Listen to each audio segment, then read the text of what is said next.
има бесконечни перспективи, од идејата е многу благородна и хумана и убаво кажавте надвор излегува од рамките на нашата територија Македонија, бидејќи ние точно садиме на територија на Република Македонија со прецизно утврдени локации, но воздухот е за секого. Акцијата е во голема експанзија, значи ние имаме прекрасна завидна бројка од, замислете, 50 милиони садници. Тоа е навистина прекрасна, импресивна бројка. Македонски шуми се тие кои што ги донираат садниците. Тие засадуваат и континуирано преку годината. Исто така и паркови зеленила за градските средини. Но сепак ова е за една акција импресивна бројка. Тоа видно го променува редизајнот, екоредизајнот на Македонија.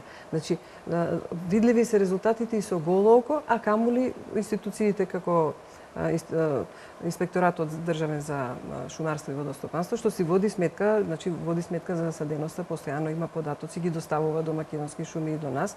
И тука си има релевантни, прецизни податоци за процент на зафатеност, успешност или каде ќе треба да се коригира, да се дополни, значи тоа понатаму цел тим работи на тоа. Колку се покажа успешна оваа акција? Акцијата се покажа повеќе од успешна, бидејќи околу 60% има процент на зафатеност. Сега, тоа варира од година во година. 2009 има најдобри резултати, например.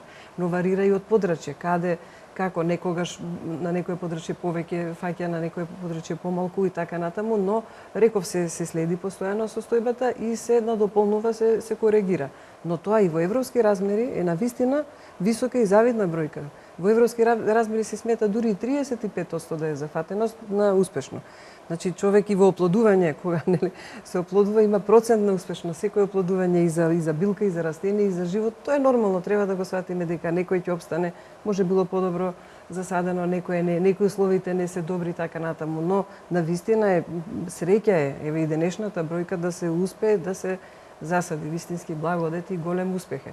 Ќе се засадат 503 хектари на површина. Акцентот на засадување ќе биде овој пат, значи, во урбаните средини. Ние велиме, мото на акцијата е засади екоиднина, но и засади градска екоиднина.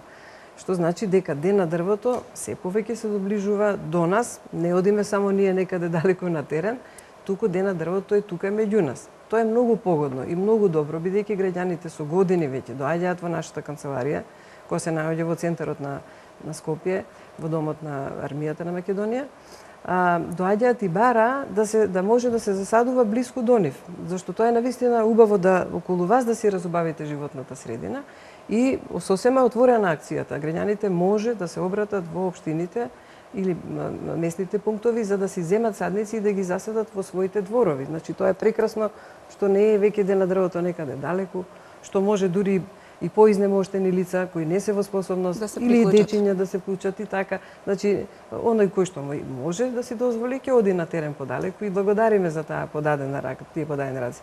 Но оној што не може и да се разбуди, тука ќе околу себе еве во еден ваков прекрасен ден ќе се разбуди и ќе види дека акцентот на засадувањето е во урбаните средини, во парковските површини, покрај булеварите, на средина на булеварите, од страните. Дури и сега видов се прави дополнување, тоа ни го објасни од паркови зеленила на град Скопје, дека се прави и пополнување на редот, значи се згуснува, се дуплираат редовите на некои дрвца каде што досега се садело.